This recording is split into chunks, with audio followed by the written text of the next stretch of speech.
This is Stand Up for Tuesday, April 7th, 2020. I'm Pete Dominic. Let's do it.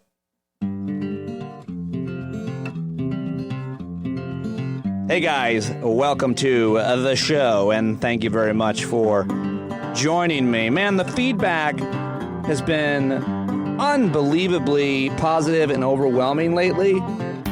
So many really cool emails from people. I'm going to read a little bit of it, but I just want to say we're definitely reaching a critical mass, or people are just reaching out more. But if you're listening to the show, I love to hear from you. When I was on Sirius XM and I was live and national, I would hear from a lot of people all the time, and I see that pattern beginning again, and it's just so great to hear what people like and why they like it. So keep it coming. Email me, standupwithpete@gmail.com. All right, let's talk a little bit about the numbers for coronavirus. Total confirmed cases now in the U.S., 357,000. Total death, 10,500. Total recoveries, 19,000. The global numbers are 1.3 million, 74,000 total recoveries. 74,000 deaths. Total recoveries, 275,900, including British citizen J.K. Rowling, who says, "I'm fully recovered from COVID-19 symptoms." The markets, the Dow, S&P 500, and NASDAQ all closed up more than 5% on Monday, according to the Washington Post. The governor of New York said the state may be starting to reach the apex of its crisis as coronavirus deaths are, quote, effectively flat. And he also extended my state's stay-at-home order until April 29th. Found that out today. I live, of course, in Rockland County, New York, where we have over 5,000 cases alone, which is why I'm keeping my hands to myself. Number of new cases in Germany declined for the fourth consecutive day. The British Prime Minister Boris Johnson has been moved to an intensive care unit, and he is battling coronavirus. He was hospitalized yesterday. Dr. Oz, the controversial celebrity doctor, has been advising senior Trump administration officials on coronavirus-related matters. That makes a lot of sense. Peter Navarro, the trade policy expert in the Trump administration, argued with my friend John Berman on CNN today about taking this stupid drug that everybody's talking about that I'm not even going to mention. The Supreme Court canceled all oral arguments for the rest of the term due to coronavirus pandemic. So I'll have to talk with Professor Eric Siegel about that. And President Trump and some Republican leaders are challenging efforts to make voting easier as the coronavirus pandemic disrupts elections because, they don't want voting to be easy. Trump fired the intelligence community inspector general at the center of the Ukraine allegations that led to his impeachment, which is, of course, something that autocrats and authoritarian dictators do. So, well, why wouldn't he do that? And now to the positive. To folks listening to the show, thank you. To those with paid subscriptions on Patreon, thank you very much. From $5 to $150, people subscribing every month and every day, I should say, and it's awesome. I really appreciate it. Now I'm doing 5 days a week, so if you can afford $5 a month, that'd be great. Just go to patreon.com/PeteDominic or just click on the link in the show notes for this episode. Susie emailed me and said, "Pete, I thoroughly enjoyed listening to your conversations with fellow listeners from your stand-up community. Even in these times, Scott and I, who still seem to be super busy," I guess that's her husband, Scott. Is that right, Susie? "And there's so much good content to read, TV to watch, and podcasts to listen to, so I wasn't sure if this one would be the highest and best use of my time. Not that everything has to be measured that way, but this was really a treat. I learned and pondered some new things. Your timing was great. You seem to have a good knack for that, at least for the sake of your listeners." I think I'm going to try to do that like every Wednesday, by the way. Or at least once a week, just reaching out and talking to listeners and see how you're doing, especially through this crazy situation and crisis that we're all living through right now. Jennifer emailed me about yesterday's show and said, "Listening to your dad's thoughts on, quote, culling the herd, it's what I've been thinking all along. It's as if Mother Earth is saying, if you don't want to fix it, I'll fix it for you. Mother Nature wants her planet back." And finally, this email from Danny M. I really appreciate it. He wrote, "On the way back from picking up my son at college this week, I listened to all of your podcasts that I'd saved for the trip home. And I will say without hesitation that you and your guests kept me focused and entertained for almost the entire first half of what was a very boring drive otherwise. The conversations with listeners, Dr. Carroll, the rest were amazing. As always, I learned so much and had a few laughs along the way. I'm sure that others write with much deeper thoughts, opinions, and stories. Mine is simply one of entertainment and respect. Thanks for all that you do, and please keep up the phenomenal work. Danny, great email. I really appreciate the feedback so much from all of you. Keep it coming. Tell me what you like and what you don't like, and I'll keep putting these out every day. So my guest today is a guy named Mike Davis, who I hadn't heard of until a couple of weeks ago when I heard about a new book that he'd been writing, and I listened to some of his interviews, and I thought we need to be talking to people that can discuss how to remake institutions, our economy, how to look at things differently so that wealth can be shared more equitably at the least. And this guy is really a brilliant, interesting dude. He's a 76-year-old guy. He's fought cancer now twice. He didn't write his first book until his 40s, and now he's written over 20 books.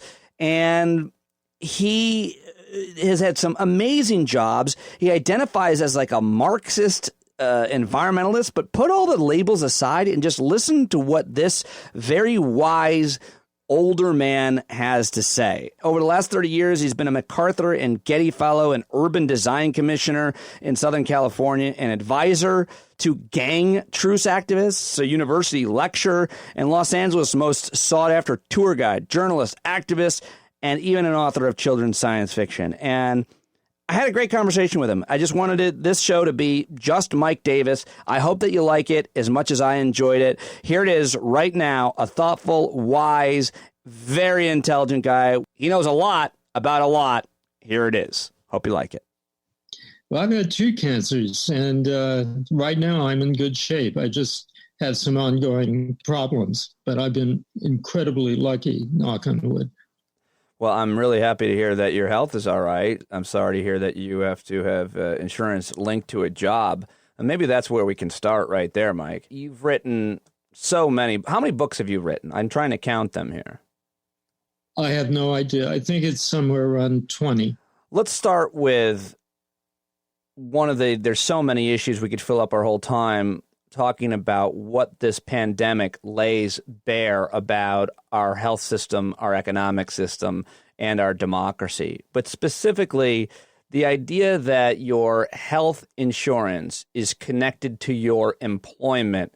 I'm not sure who still agrees with that, but millions of people will be or already have lost their jobs in the past couple of weeks, and millions of others, maybe some of the same, will be getting sick. So, Mike, what about this arcane and insane idea of connecting health insurance to employment? Where did it come from, and when is its time going to be done? Well, it grows directly out of the failure during the 1945-1946 to pass a bill authored by the great New York Senator Wagner, who's also responsible for the National Labor Relations Act. But Wagner had a plan for a national health care system. But it was defeated at the end of the war. 46 Republicans won back a lot of seats and formed a coalition with Southern Democrats. And so they defeated the national health system. And absent that, the big industrial unions, who had a lot of power at the point of production and were major players in national politics, without giving up their advocacy, universal coverage, they fought for health care, health benefits on the job. And these were the days when the auto workers were the single most important union in the country. And their contracts with General Motors set the pace for union negotiations across the country. They were the standard. So workers in powerful unions were able to win health benefits, although this was not the first goal of the union movement by any way. And that's how health coverage got attached to employment. But remember that virtually every 4 or 5 years, there were attempts when the original liberal New Deal wing of the Democratic Party was strong, to get back to national health. I mean, the great victory under Lyndon Johnson, of course, was the establishment of Medicare for seniors. And at that time, it seemed that the next step would be universal coverage, but there was something called the Vietnam War that undercut all the domestic programs of the Johnson administration. In terms of just the attention that it put on the war effort and that you couldn't walk and chew gum at the same time? I mean, how did the war just distract from the efforts or the politics needed to get universal health care? Well, Congress wouldn't fund things given the enormous cost of the war. Makes sense. What about the argument that the CEO of the company I used to work for, SiriusXM, made to me one day that said, when we are able to offer these healthcare benefits, we're able to compete better in the marketplace for talent like you, Pete? What do you think of it being a tool for companies to have as a benefit to attract talent, healthcare benefits? Well, for instance, my family, my wife teaches in the community colleges, and they have a strong union. So she has an excellent health plan. And that's what's allowed me to, oh, my God, I think I'm probably what nurses call a millionaire patient. I've been battling cancer, and it's been hugely expensive, but fully covered by the health plan. So that's an enormous attraction to teach in a San Diego community college. But there's a bigger question here as well, is why haven't American corporations pressed more aggressively over the last half century for universal coverage? Because healthcare costs put them at a competitive disadvantage to similar corporations and manufacturers and systems where healthcare is provided by the state. Yeah, I mean, I think one example of that is when an automobile, when GM, I think it was, might have moved from Michigan to Canada, a plant or more. Yes. That was, that's a brilliant example, because that was, in fact, a major motive for ramping up investment in Canada because of Canada's national health system. Do you think that this pandemic and what it does expose to the public in terms of the cost of healthcare, in terms of the fact that we don't have the best healthcare system in the world, obviously far from it? Do you think that we learn anything about health insurance, much less our healthcare system at all, because of it? Well, a couple million people who have employer-attached health plans have just lost those health plans in the layoffs in the beginning of what looks now like a depression more on a 1932 scale than it does just a repeat of 2008. But for me, nothing symbolizes the failure of the system at all levels than the fact that while our president was trumpeting, that's a new interesting verbism, trumpeting how we're the most advanced, scientifically and technologically advanced country in the world, blah, blah, blah. The New York Times had to devote a whole page to sewing instructions on how to make a mask at home. And my wife, who's an artist, is now actually in the other room making masks together with other artists for nurses they know. We're just absolutely desperate. They can't get N95s. They want to just get a surgical mask made out of cloth. So, I mean, what can you say about the fact that we're reduced to home production of face masks in this country that spends twice as much on healthcare as any other country in the world?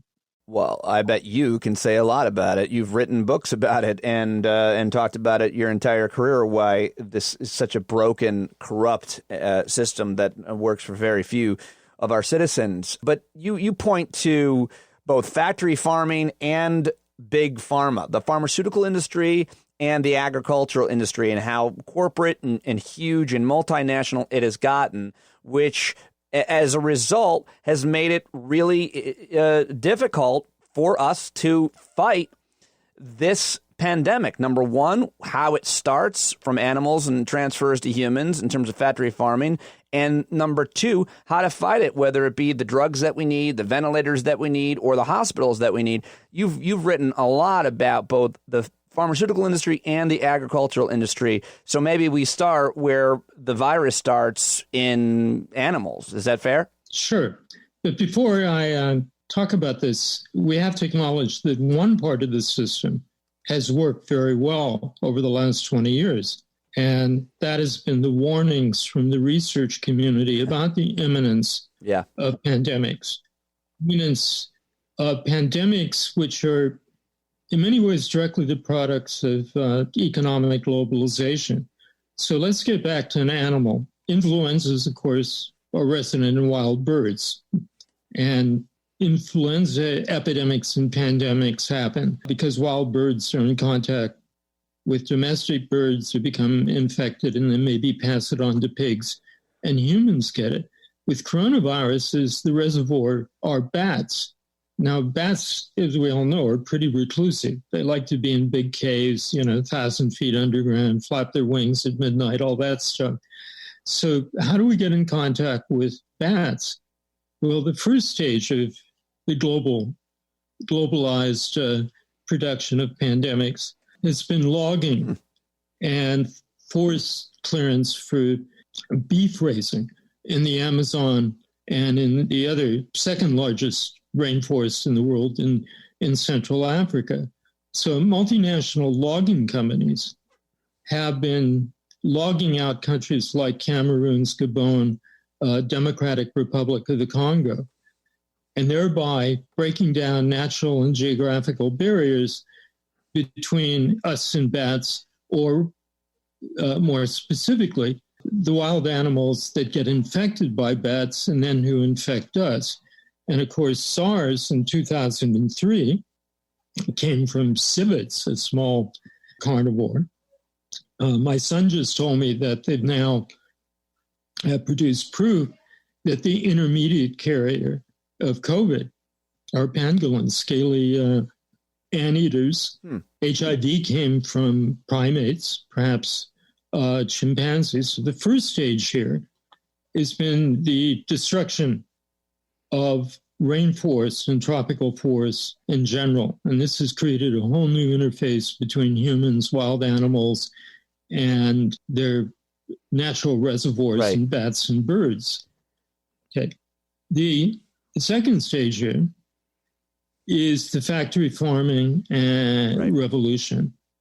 So that if you go to Western Utah and you can smell it 10 miles away, there's a plant that has 100,000 pigs being processed. We used to raise pigs on the farm.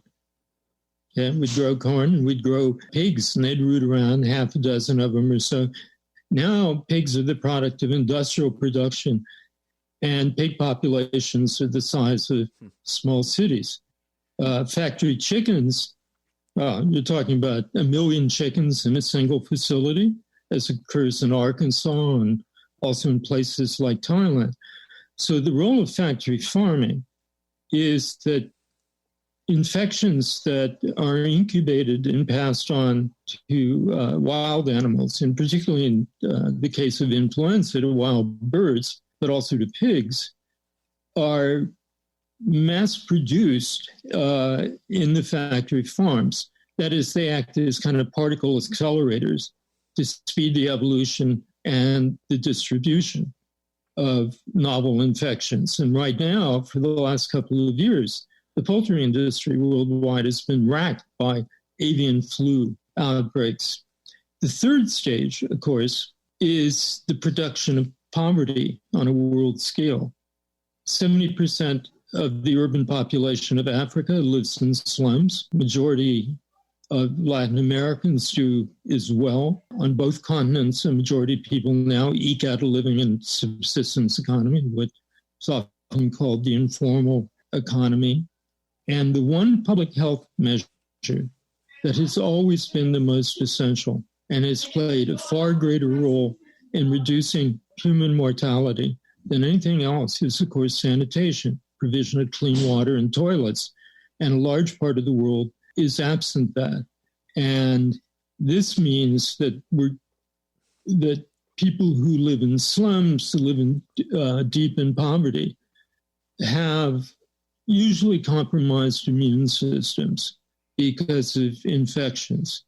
And of course, in the poorest parts of the world, there are high rates, like in sub-Saharan Africa, 24 million people have HIV/AIDS. And so co-infection, what happens when COVID enters a body that already is infected, already has a compromised immune system. Well, in our country, we're thinking mainly about old people in restaurants or other people with compromised immune systems. And the large number of people, but the very small percentage of the population. It's very different in Africa or the slums of South Asia. So you have three things going on here: corporate agriculture and logging, okay, breaking down barriers to wild animal species of all kinds, and the novel viruses that they have, usually in a mild form. Avian flu in birds is very mild. When it spreads to domestic poultry or to humans, it's an entirely different matter.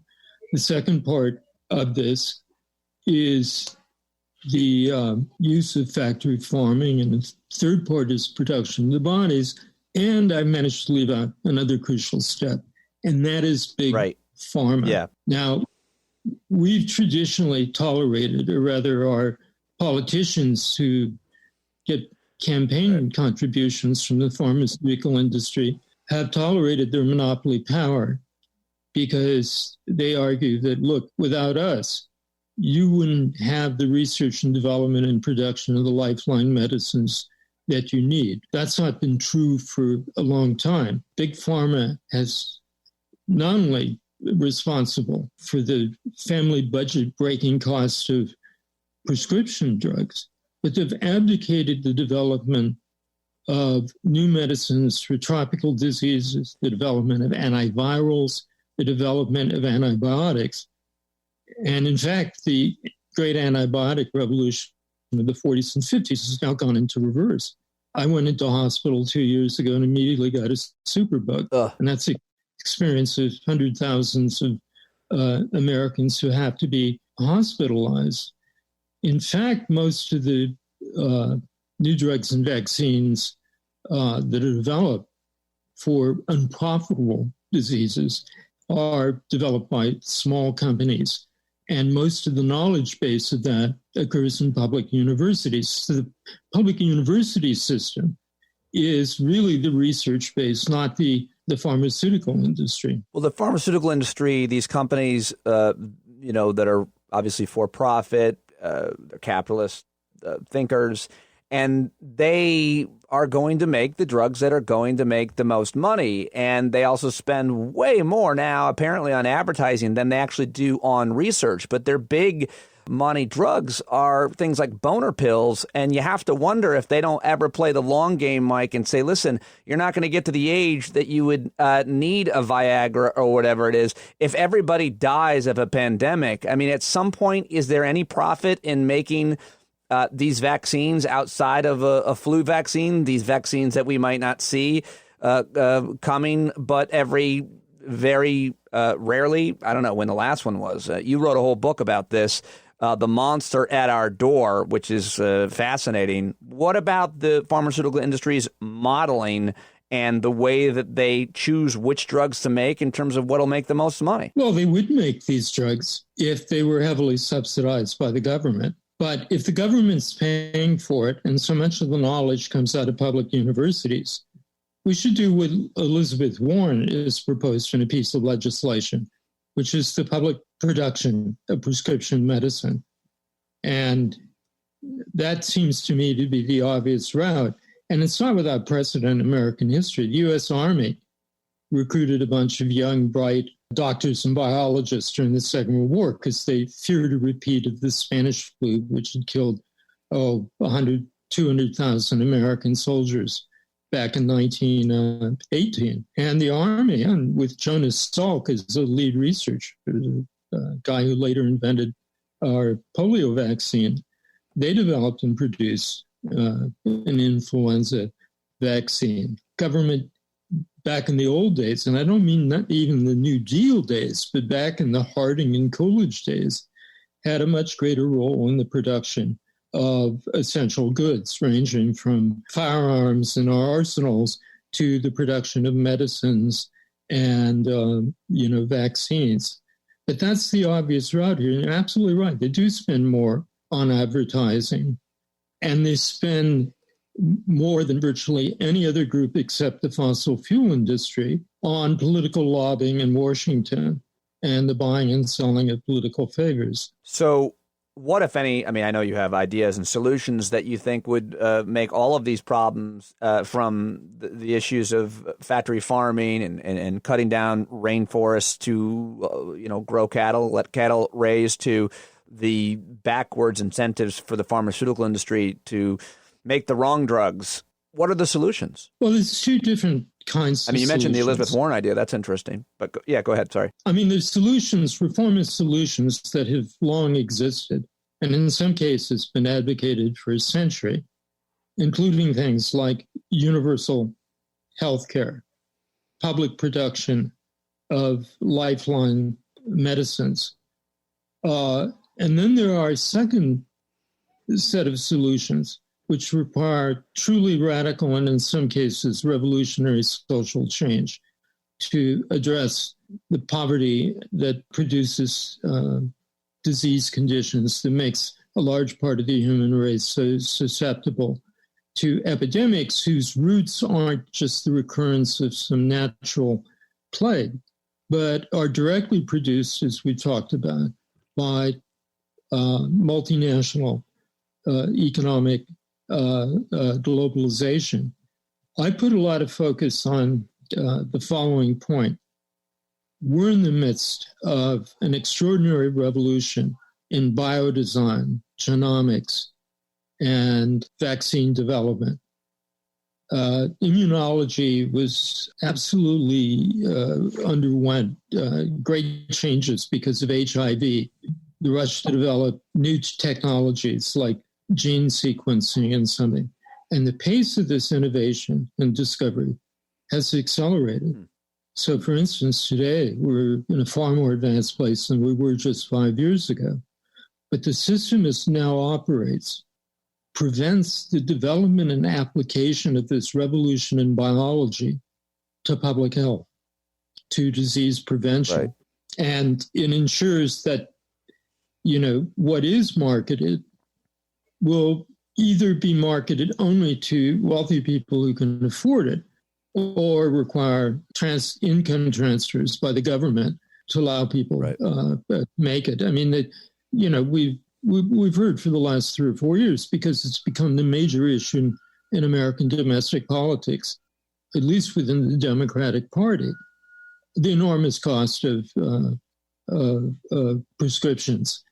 And this is, of course, money, because it's subsidized by Medicare and Medicaid. That could be going to other parts of it. Our public health infrastructure has declined very much over the last 20 years. And here we have a president who comes into office a week before his inauguration. There's a major simulation by his officials and outgoing members of the Obama administration of what a pandemic would do. And as I said earlier, the warnings, the pandemic planning has been constant at a very advanced scale. What is his reaction?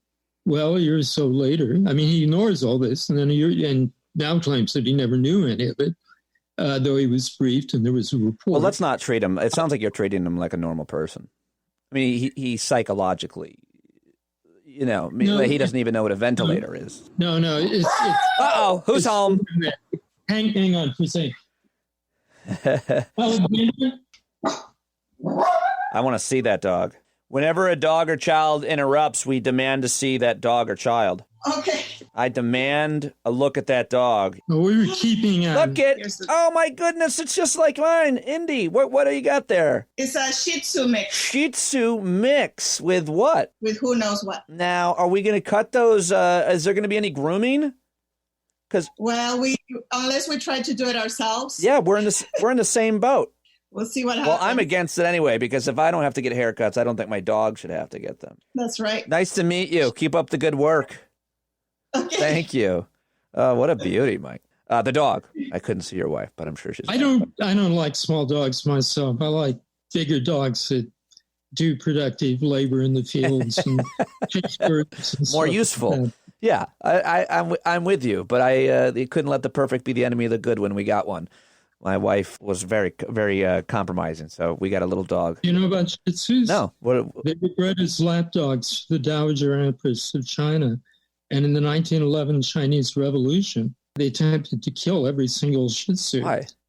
Because they were a symbol of, the Empress used to be carried around in her divan through the streets of Beijing with Shih Tzus on her lap. So they were hated. They were a symbol of the Qing dynasty. Oh, wow. I feel like my dog has a similar, I'm not quite sure, but we have what's called a Havanese. And I heard something about it being, because it's a dog that loves people and will snuggle up on your feet in the cold and keep you warm, which, by the way, I absolutely use it for that.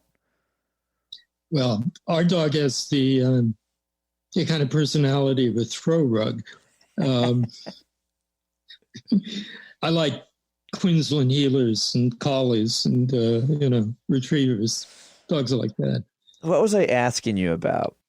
You were asking me, we were continuing discussion about the pharmaceutical industry and whether there was an incentive for them now to develop the drugs that they've failed to produce for the last 20 years. Well, you were saying that poverty a lot produces the infections because of the unsanitary situation in so many different communities and countries in deep poverty. And I wonder if that's where we can pick up talking a little bit about the history of the racism that always comes along with these pandemics, because we're seeing it now and it's always been partnered with these pandemics. And you very effectively have debunked this in your work. But tell me a little bit about the history and what we're seeing now in terms of the racist connection to these viral outbreaks.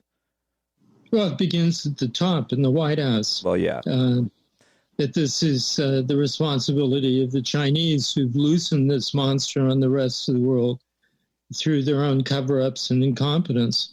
And, of course, cover-ups and incompetence were dramatically visible in the early stages of the epidemic.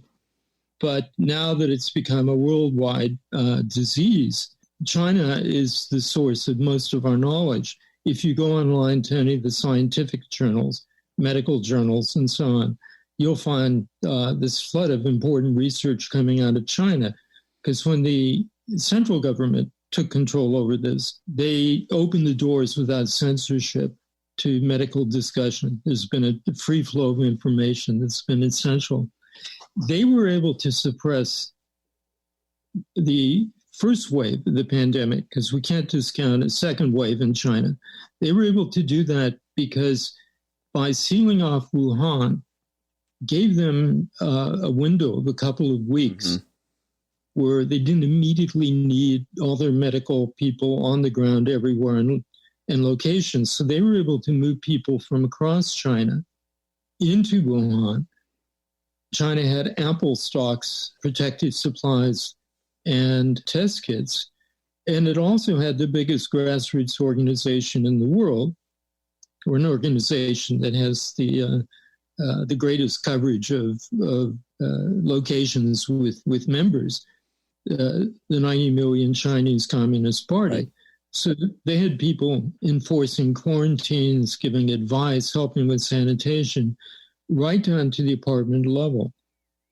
And the disaster that happened here is that we're forced to do these what's becoming now a total national lockdown, because we didn't do what China did, or Taiwan, or South Korea, or Singapore, which is extensive testing and then contact tracing of people who might have been infected by a known positive case. The World Organization makes that the first and most important, step in the response to a pandemic. And that meant countries like South Korea didn't have to shut down their entire economy when the pandemic appeared. They were able to test and successfully isolate people. Right. The scale of disaster here is just enormous. I mean, we've been cutting down the national strategic stockpile of emergency medicine and field hospitals and so on for a long time. we've been cutting those back. That's where the budget and we've been failing to restock them. For instance, after Katrina, and built up big stockpiles of medical supplies and emergency field hospitals. The Obama administration refused to restock them, or just simply absent-mindedly failed to restock them, probably because of the 2008 economic crisis. Right.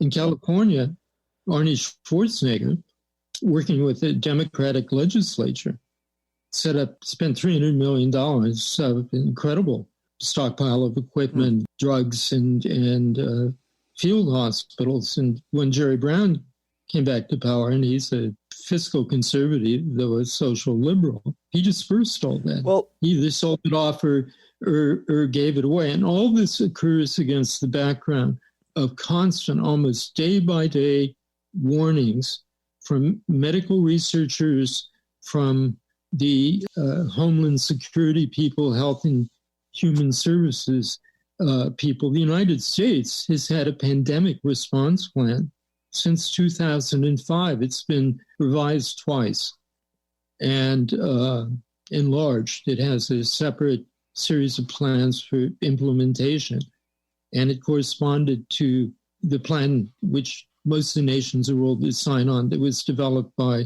the World Health Organization.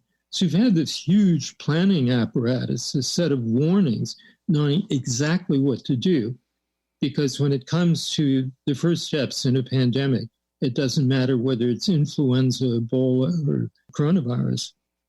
And now we're in a situation where we have to sew at home the single most primitive but essential, item in any emergency. This is state failure, and also the failure of the private sector on a gigantic scale. Well, the failure of the private sector, is it though? Because their goals are to make money, and stockpiling things, not being used, collecting dust, doesn't make money. It certainly loses all the money when a pandemic breaks out, but aren't they just generally planning for the next quarter, Mike? I mean, doesn't this lay bare a really terrible situation that capitalism just generally creates, that you just don't have a safety net or a stockpile of anything but oil?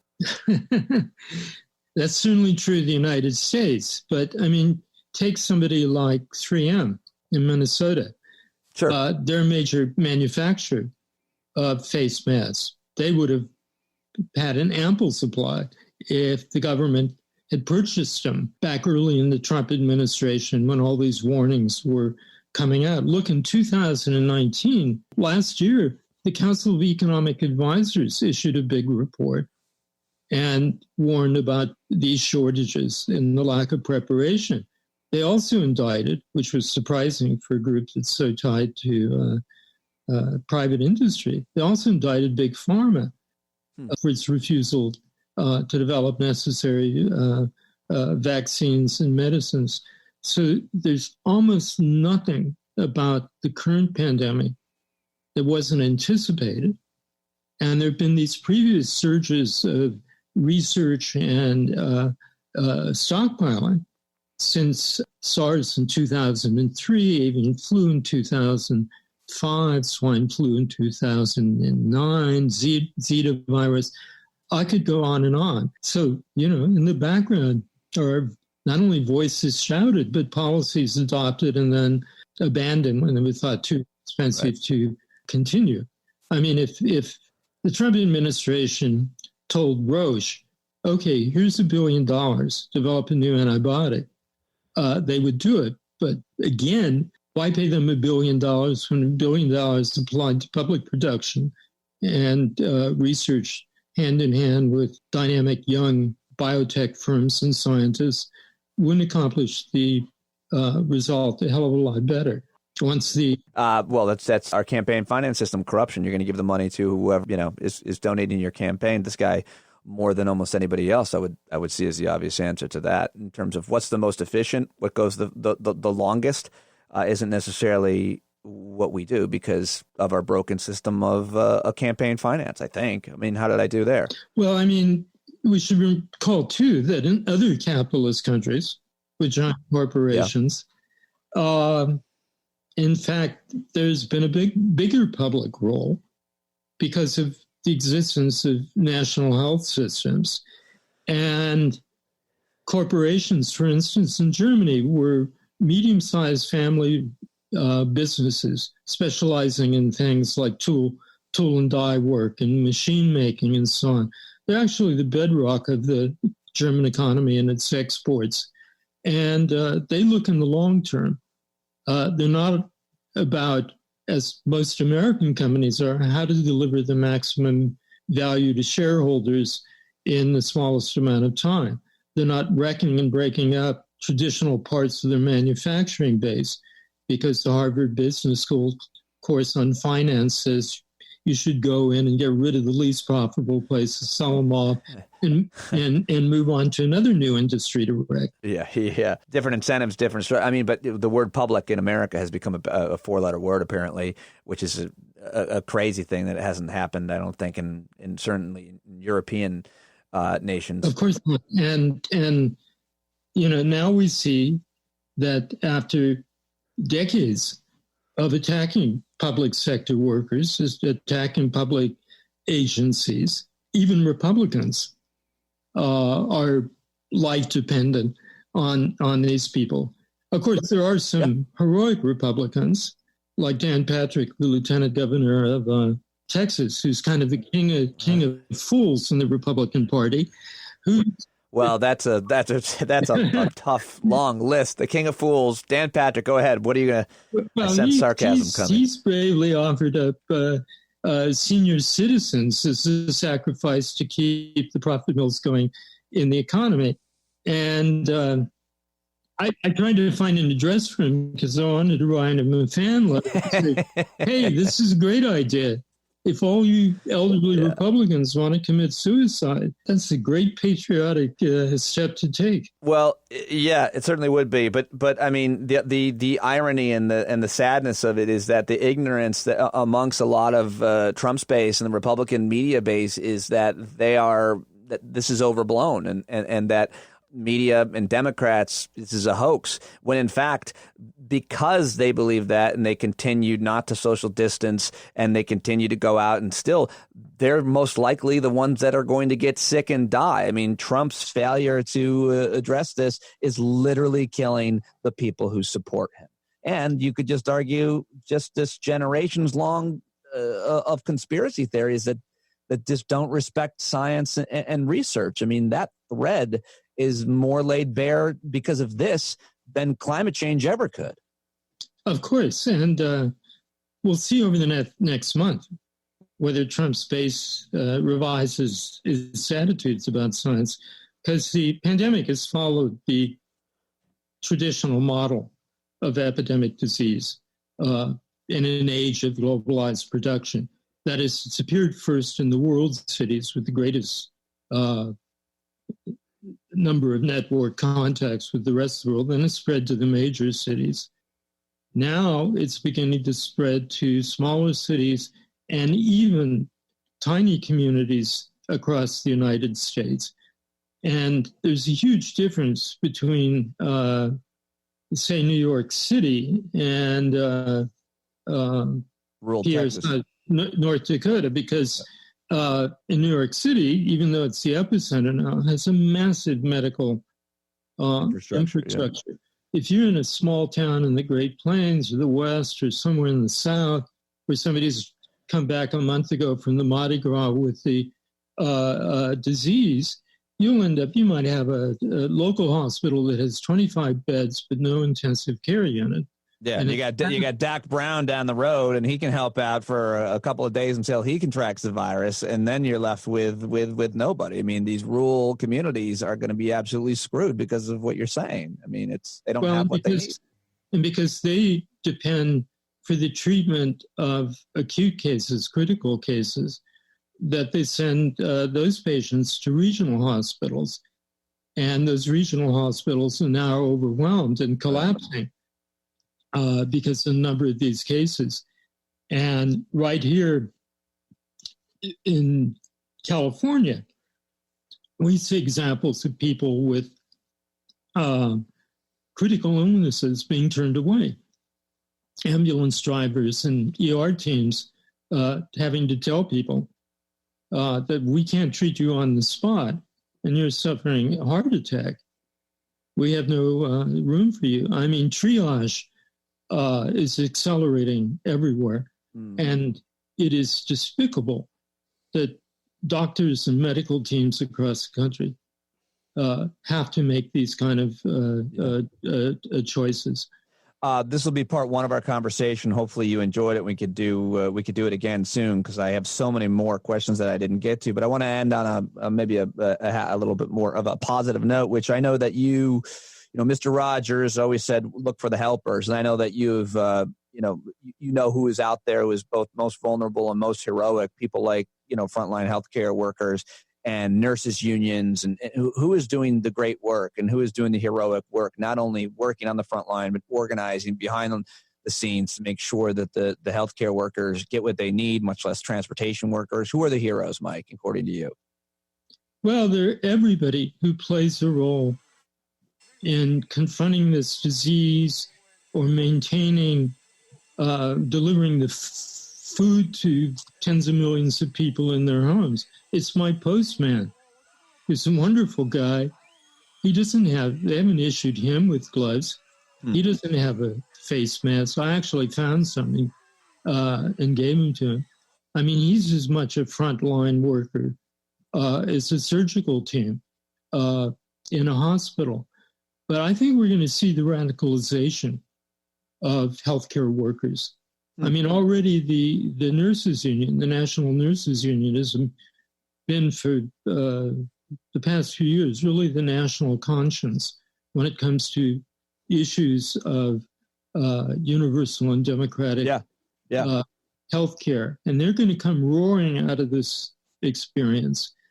And I think a lot of people who in the healthcare industry who nobody's ever paid attention to, like attendants in nursing homes, are going to be very radicalized by this and probably express that, amongst other things, by trying to join a union.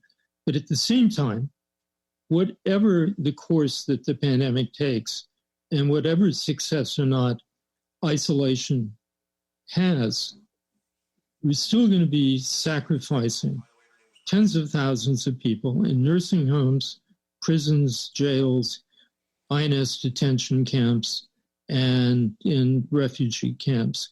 And the absence of any targeted, focused approach to these places, where mortality can be higher than 50%, is incredibly shocking. I mean, any sensible administration, even a conservative administration, would realize that these were, going to be the hot spots and would have sent a task force in the field, would have issued instructions on, to jailers and prison officials, would have sped up the release of nonviolent offenders. And in terms of immigrants, my heroes today are the Left Coalition, which holds power in Portugal, the Socialist Party, and a lot of other smaller parties to its left. And what they've done is they immediately declared that immigrants, refugees, anybody who's on the ground in Portugal is a citizen as far as this pandemic goes. Why? And we treated equally. Why is that? I mean, I understand why that might be a good human rights policy, but is it a good health or public policy? Of course it is, because it puts the rights of humans above the privileges of citizenship. Right. It's a powerful response to the kind of xenophobia and racism that's burning across Europe right now. My wife's nephew and his wife work with refugees on the island of Lesbos, the Greek island just off of Turkey, where there were riots a couple of months ago because of the fear by local people that even more immigrants were going to be landed on them. So Portugal has taken a small but incredibly significant step, just as Ireland has. Ireland issued, a group of people got together and issued a call for volunteers to help buy food and check in, take care of elderly people, perform duties. It's been an overwhelming response. We could have done the same thing here, except we've lacked the protective masks and gear that would make that possible. Ireland's also nationalized their hospitals because of the crisis. Oh, really? I didn't realize that. Yeah, and Ireland's a small capitalist country with great social inequality, but it's one of the most unionized countries in the world. I didn't realize that either. Huh. I won't take up any more of your time today. I'd love to, but I thank you so much. I have such admiration for you and your career, and I really appreciate and I'm honored to be in conversation with you, Mike. And I hope that we can do it again. I'd talk to you as often as you are interested. Keep up the good health as well. Best wishes. Okay. Thank you, Pete. Thanks a lot, Mike. All right. Well, there you go. Mike Davis. He knows about economics. He knows about medicine. He knows about history. He knows about dog breeds. What does that guy not know about? I'm so happy to have discovered his work and his career and to be in conversation with him. I hope you enjoyed that. And I definitely want to have him back. So let me know what you think. Thank you very much for tuning in to today's episode of Stand Up. Thank you very much if you are a paying subscriber on Patreon. If you're not, please consider it. I really appreciate it. It's the only way for me to continue doing the show live daily every day. And I'll be talking to listeners this week as well. If you want to check in with me, I'd love to hear from you and talk a little bit about how you are doing and dealing with this crazy crisis, strange days. Are you thriving? Are you angst-ridden? Are you confused, scared? Whatever you are, I want to hear from you. I want to talk to you because you're a human. I love to connect. Let's do it. Email me, standuppapete@gmail.com, and we'll talk to you right here tomorrow on Stand Up.